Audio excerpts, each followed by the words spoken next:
Hello guys, आप लोगों का स्वागत है फैंटास्टिक स्टॉक मार्केट में। तो आज अपनी मार्केट गैप डाउन ओपन हुई थी।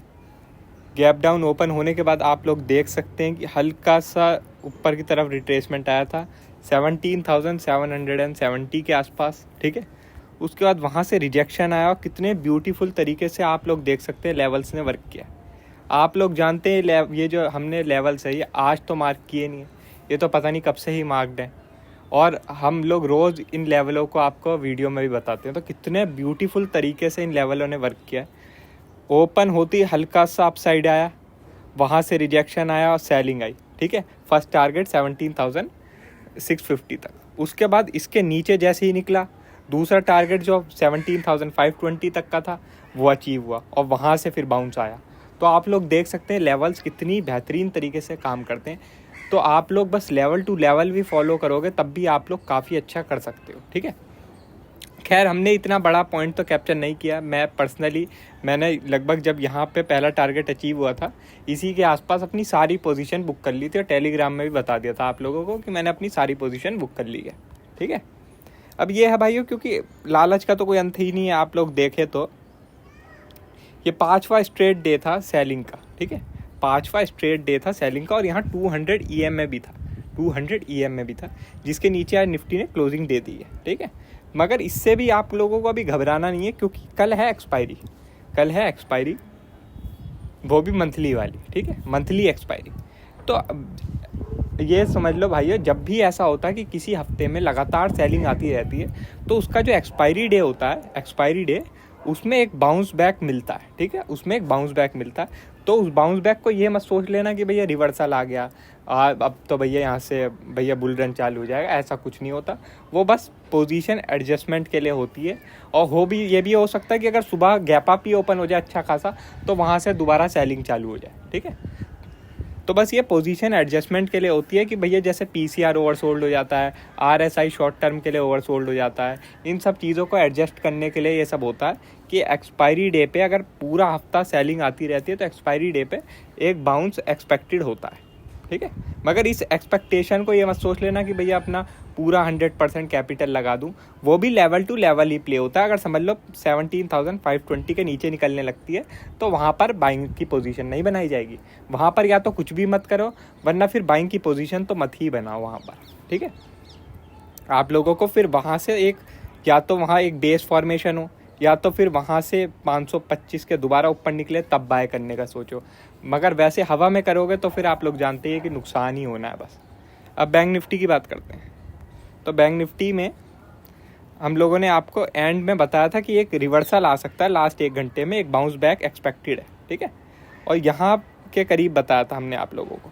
यहाँ से थोड़ा सा नीचे और आया था फिर, मगर एक अच्छा बाउंस देखने को मिला था और 40,140 तक आया था। ठीक है, 40,140 तक ये बाउंस आया और यही हमने आपको बताया भी था कि यहाँ पे रेजिस्टेंस लेवल है। तो यहाँ पे आपको ध्यान रखना है कि अगर इसके और ऊपर निकल जाता तो एक अच्छा और बाउंस आ जाता, 300 तक का आ सकता था, 150 पॉइंट और। मगर यहाँ पर क्योंकि रेजिस्टेंस लेवल भी है तो यहाँ से भैया सेलिंग भी आ सकती है, क्योंकि आप लोग देख ही रहे हैं पूरा दिन से सेल ऑफ हो ही रहा है। तो यहाँ पर जो सेलर हैं वो बैठे हुए इंतज़ार देख रहे हैं कि भैया यहाँ मैं सेल मारूँ। तो अगर वो लोग पिट जाते तो और बाउंस आता, अब वो नहीं पिटे तो फिर नीचे सेलिंग आ गई। ये है। तो बैंक निफ्टी में भाइयों आप लोगों को सिंपली ये ध्यान रखना है कि बैंक निफ्टी 200 EMA के आसपास है। तो इस जोन में और सेलिंग फ्रेश नहीं बनेगी, बिल्कुल भी और फ्रेश सेलिंग नहीं बनेगी। अगर मार्केट नीचे भी जाती है जाने दो उसे, आप हाथ मत डालो उसमें, क्योंकि अगर उसमें एक भी सडन बाउंस आया तो वही 200-300 पॉइंट का सडन बाउंस आएगा और सारा प्रीमियम ज़ीरो कर देगा एक्सपायरी के दिन वैसे ही। ठीक है, अब अगर समझ लो भाइयों कल जो है गैप अप ओपन होता है तब तो उसे चेज मत करना, क्योंकि आप देख ही नहीं लगातार सेलिंग आ रही है तो फिर हो सकता है वो भी सोल्ड ऑफ हो जाए। मगर अगर समझ लो गैप डाउन ओपन होता है और मार्केट जो है ये समझ लो कि कौन सा लेवल है, हाँ 39,750 के ऊपर सस्टेन करने लगती है। ठीक है, तो यहाँ पर एक थोड़ा बहुत बाई की पोजीशन ट्राई की जा सकती है, लिमिटेड क्वांटिटी में, ज़्यादा क्वांटिटी में नहीं, लिमिटेड क्वांटिटी में। और अगर ये समझ लो 140 के ऊपर निकल जाता तो हाँ एक 150-200 पॉइंट के लिए और खेल सकते हो आप, मगर ज़्यादा तब भी एग्रेसिव नहीं होना है। कल आप लोगों को ज़्यादा सेलिंग का नहीं सोचना है। अगर आपको बाइंग की अपॉर्चुनिटी मिलेगी तो बाइंग का ज़रूर ट्राई करना है कल, क्योंकि पूरा हफ्ते सेलिंग आया तो हाई चांस है कि कल का दिन हमें एक ग्रीन कैंडल देखने को मिल सकती है, ठीक है। मगर लेवल टू लेवल आपको फॉलो करना है, लेवल्स के नीचे है तो फिर आपको हाथ नहीं डालना है। विक्स देखे तो भाइयों 11% अप है, 11%। अब हम लोगों ने आपको विक्स के बारे में कब बताया था, यहाँ पर बताया था, ठीक है। यहाँ पर बताया था जब विक्स थी लगभग 12.8। मैंने आप लोगों को बताया था कि विक्स के पास बस आप ये समझ लो 5% और नीचे जाने की जगह बची है। इससे नीचे विक्स मुझे नहीं दिख रही कि यहाँ तक आएगी, वरना फिर तो बहुत ही कमाल की बात हो जाएगी। और इसका मतलब क्या है, विक्स ऊपर जाएगी। अब विक्स ऊपर जाएगी तो मार्केट कहाँ जाएगी, सीधी तौर पे है भैया कि अगर विक्स ऊपर जाएगी तो मार्केट नीचे जाएगी। यही होता आया है। तो आप लोग देख सकते हैं कि भैया विक्स ऊपर गई है, मार्केट नीचे आ गई है। ये सिंपल हमने लॉजिक आपको बताया था, बहुत सिंपल लॉजिक, और आप देख सकते हैं कितनी बेहतरीन तरीके से लॉजिक काम कर रहा है। अब विक्स का रेजिस्टेंस आ रहा है भाइयों 16 के आसपास, ठीक है, 16 के आसपास। तो अब ये जो सेल ऑफ है इसमें एक ना एक बाउंस ज़रूर आएगा। अब एक ना एक बाउंस, उसके बाद फिर देखा जाएगा कि वो बाउंस सस्टेन होता है या फिर दोबारा सेलिंग आ जाती है, डबल बॉटम बनता है, फिर वहाँ से बाउंस आता है, या जो भी होगा फिर वहाँ से ऐसा होगा। अब ये समझ लो, अब अगर कोई भी सेलिंग की पोजीशन में आएगा तो वो लेट ही घोषित होगा। और लेट जो भी आप लोग जानते हैं कि मार्केट में घुसता है वो बस पैसे देने के लिए आता है। या तो कोई अच्छा बाउंस आ जाए, ठीक है, या तो कोई काफ़ी अच्छा बाउंस आ जाए।